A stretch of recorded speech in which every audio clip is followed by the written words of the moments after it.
and now we'll be covering water heating and water distribution. So we do have several mandatory requirements. So we'll start here. Let's start with equipment certification. So any equipment for water heating or distribution must be listed in the California Energy Commission's appliance database. For equipment efficiencies, we do have minimum efficiencies for different types of equipment, and that list can be found in Table 5-4 in Chapter 5 of the Residential Manual. As far as pipe insulation mandatory requirements, the first 5 feet of pipe, both the hot side and cold side from the water heater or storage tank, have to be insulated. All piping with a nominal diameter of 3/4 of an inch or larger, and any piping from the heating source to a storage tank or between tanks has to be insulated. In addition to that, any piping buried below grade, all hot water pipes from the heating source to the kitchen fixtures have to be insulated, and then all piping associated with a domestic hot water recirculation system, regardless of the pipe diameter. And this excludes branches of the recirc loop that are less than 3/4 of an inch in diameter or that do not serve the kitchen.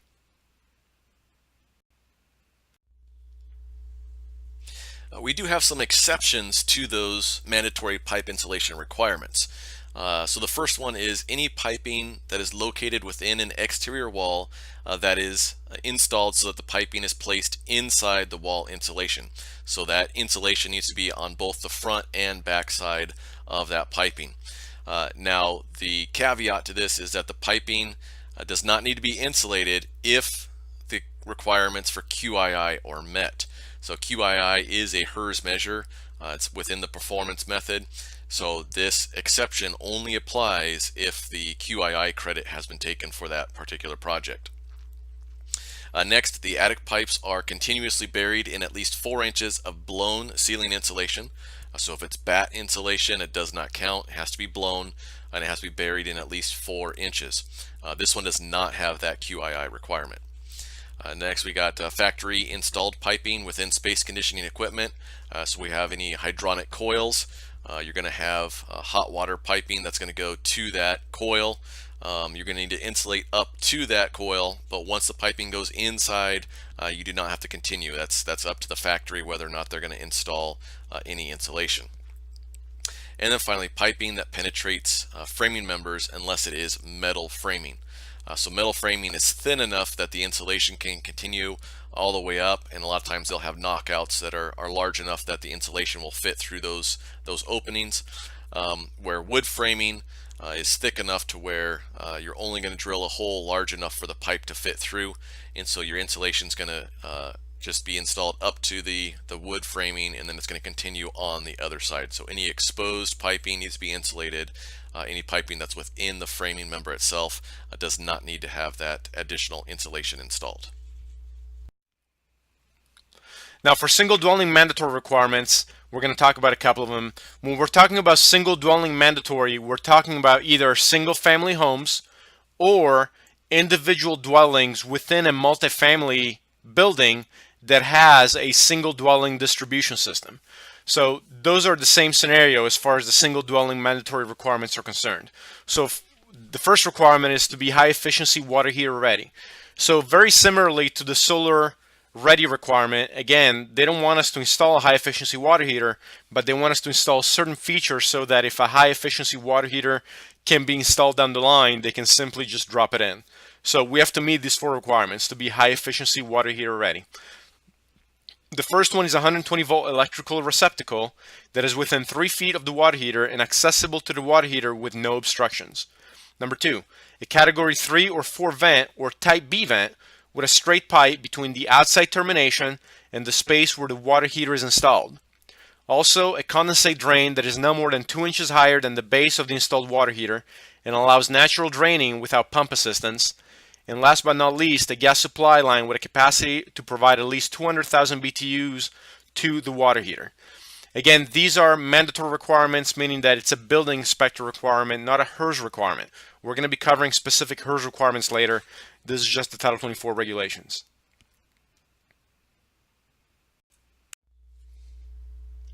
So moving on to the prescriptive requirements for a single dwelling, we're going to have three options to choose from in which to comply with the prescriptive method. The first one is to have a system with a single natural gas or propane instantaneous water heater. So it's not a storage, it's going to be an instantaneous. That water heater needs to have a gas input rating less than or equal to 200,000 BTUs per hour. It cannot have a supplemental storage tank installed. And if it's using a recirculation distribution system, only demand recirc systems with a manual control pump will be allowed. For option 2, it will be a system with a single gas or propane storage water heater with a rated storage volume of 55 gallons or less. And it must have a gas input rating of 105,000 BTUs per hour or less. And then the dwelling unit must meet all the requirements for QII. So you're going to have an insulation HERS inspection done. It must also have either a HERS verified insulation, pipe insulation on the hot water piping, or a HERS verified compact distribution system design. So it's going to require two HERS inspection, QII and either pipe insulation or compact distribution. In addition, if it's using a recirc system, only a demand recirc system with a manual control pump will be allowed. And for option number 3, it will be a single gas or propane storage water heater with a rated storage volume of greater than 55 gallons. So a larger storage water heater than in option number 2. It must still have the same gas input rating of 105,000 BTUs per hour or less, and either HERS verified pipe insulation or compact distribution design. So we don't have the QII requirement on this one, but you will have one of these two HERS verified items. And then, as with the others, if you're doing a recirc system, only a demand recirc system with a manual control pump will be allowed. So we have three options. The first one's for an instantaneous or tankless water heater, a second one for a small storage, and then the third for a large storage water heater. So now we've talked about the mandatory measures, the prescriptive measures, and now we're going to get into the performance options. So if the user has chosen the performance method, there are several water heating and distribution type credits available for them to select. All of these do require HERS verification. These on the list here are just visual verification. There's no diagnostic testing that goes along with it, but you do need to visual verify for pipe insulation, parallel piping with a manifold within 5 feet of the water heater, compact design, recirculation with manual demand control, or a recirc with motion sensor demand control. And we'll talk about each of these in a little more detail coming up. Now, for multifamily mandatory requirements, central multifamily systems, all piping in the recirc loop have to be insulated, and this applies to the distribution for each dwelling unit. So that's mandatory if you're doing a recirc loop. There is no way around that. For the multifamily prescriptive requirements, we have demand recirculation controls. Solar water heating is required for all climate zones. And the water heating recirculating systems are required to be designed with 2 recirculation loops, and we'll talk about that here in a few. And then for the multifamily performance options, the software does allow for modeling alternative water heating and distribution system combinations. However, most of the performance options that we've talked about to this point have been a credit or a benefit for water heating and distribution. Some of the options will offer a credit, but others will result in penalties because it uses more energy than the standard design. And usually this is going to be, one of the examples would be some of the recirculation systems, because you have pumps running, you have energy loss from heated water sitting in the pipes. So those are actually a penalty, and you'll have to find other items to offset those penalties. On the HERS inspection side, there is a credit for pipe insulation, just like we had in the single family. There is a HERS pipe insulation credit available on the multifamily side when using the performance method. So there's different water heater types, and this is mainly for informational purposes. You have your storage heat pump, tankless, or on demand. You have supply boilers, and you have solar. So these are your typical storage water heaters. These are the type of water heaters you're going to see, I would say, 90% of the times in new homes. They can be different sizes. They can be combustion appliances or electric. Like I said, talking about sizes, different gallons. They can also be different sizes in actual BTU inputs. So the smaller ones, less than 4,000 BTUs per hour per gallon of stored water. The large ones are considered more than 75,000 of BTUs per hour. They're generally speaking open combustion, and they're easily affected by house pressures and ventilation.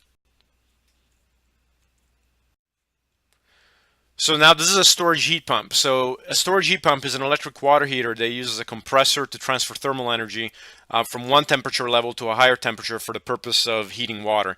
It includes all necessary auxiliary equipment such as fans, storage tanks, pumps, or controls. So it's one unit. Heat pumps water heater performance, more than any other water heater types, is sensitive to a variety of factors, including operating mode, set points, hot water load, intensity, and unit location as well. So there's a variety of things that affect the performance of these units. So tankless or on-demand water heaters, basically this is the complete opposite of storage. There is no storage tank in these. So basically as you turn the water on, there is a heat sink of some type that heats the water instantly and sends it obviously to the point of use wherever it is that the water is going to flow into. So the problem with these is the fact that gas units need a larger gas line. The typical input ratings are between 140 to 100,000 BTUs. They have to have an alternative venting system and electrical connection, and that's why when we talked about the mandatory high efficiency water heater ready requirement, that's what those requirements are designed to do if one of these is ever dropped in to replace a storage water heater. They do require regular maintenance to work efficiently, so basically there's maintenance involved on a periodical basis for it to work properly. And then while being instantaneous water heaters, keep in mind that there might still be a delay in hot water depending on the actual distribution. So the water heater itself could work properly, install properly, but if the distribution system is inefficient, then you're still not going to achieve maximum savings.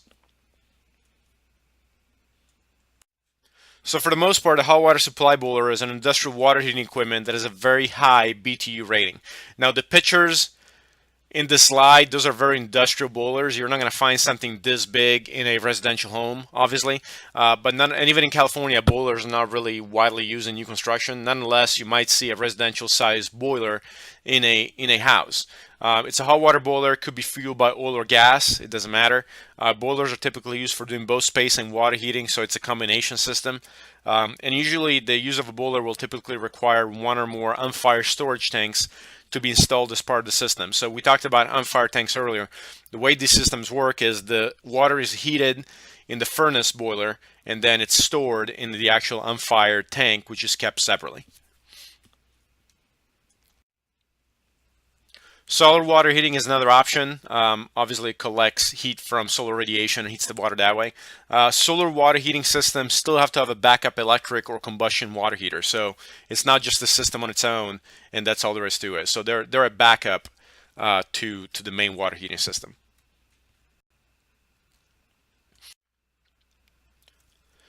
So we talked about water heater types, so now we're going to talk about the distribution types. So there's difference in distributions between single dwelling and multifamily. And keep in mind when we talked about single dwelling, again we're referring to single family homes or distribution systems installed like a single family home in multifamily units. So each one of those could be considered a single dwelling distribution system type. So for single dwelling, we have trunk and branch, we have central parallel piping, we have point of use, compact design, and recirculation. And we'll talk about which one of those are and what they entail. The trunk and branch system is the most common type of distribution system seen out there. Basically, it has a main water line that branches off to different sections. and then those sections might branch off to other sections all the way to the point of use. The trunk and branch may include mini manifolds within the layout, but nonetheless, it's like you see in the picture. It will not incorporate a pump for hot water recirculation, obviously, because there is no recirculation loop. And then obviously when the design trunk and branches, the concern is keeping all these segments of the system as short and as small as diameter as possible to keep water pressure at a proper level. The parallel piping system has a main water line running to a manifold, and then from that manifold you have individual direct lines that run directly to the point of use. So the traditional central system with a single manifold must have a maximum insulated pipe run length of 15 feet between the water heater and the manifold itself. And then with the advent of mini manifolds, the central parallel piping can now accommodate multiple mini manifolds in lieu of the single central manifold. Piping from the manifold cannot be run up to the attic and then down to the points of use on the first floor, so it has to be very direct. And then these systems are installed with PEX, which is a type of plastic, basically plastic piping. It's not regular plastic, it's called PEX, but you'll see it. It's not going to be a regular copper pipes that you see in a trunk and branch or other type of distribution system.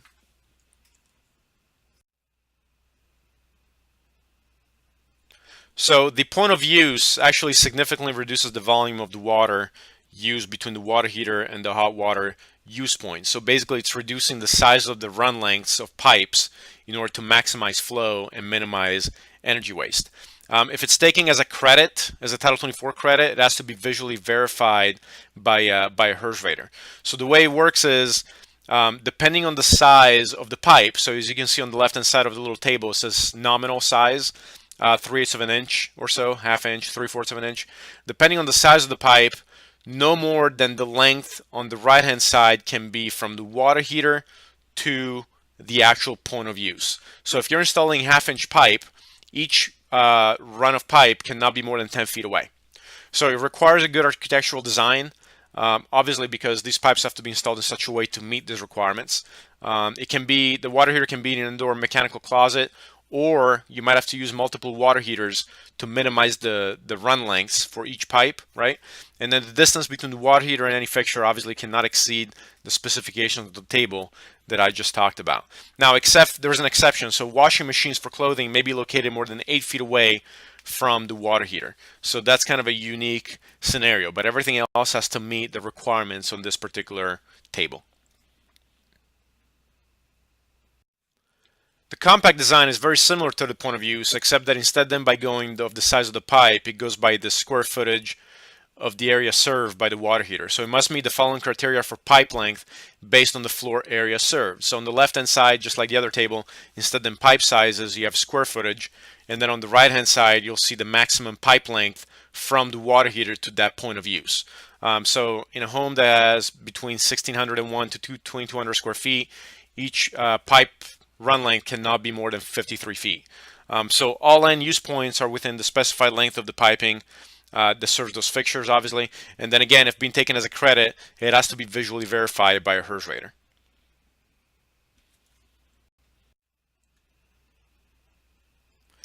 And then you have the recirculation system. So in a recirc loop, all the hot water pipes have to be insulated, like we previously described, as part of the system itself. There's different type of recirc systems that you have. You have a non-demand or on-demand.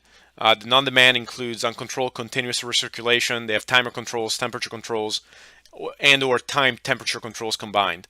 The demand uses brief pump operation in response to a hot water demand signal. So it could be a button, a switch, whatever it may be. So that's the main difference between the two.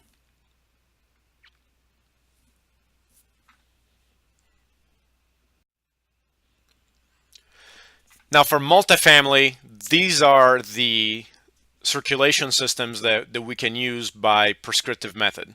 Again, with the performance method, we can model single dwelling systems into multiple dwelling, but it has to be done by performance. So for prescriptive multiple dwelling distribution types, we have default recirculation, central demand, we have different type of demand controls, and then we have non-recirculating water heater systems as well. So the default recirculation system is much like the recirculation system that we saw in the single dwelling unit types. So it's a central recirc system that uses temperature, timer, or no controls and can use a default recirc system type if the performance compliance approach is used.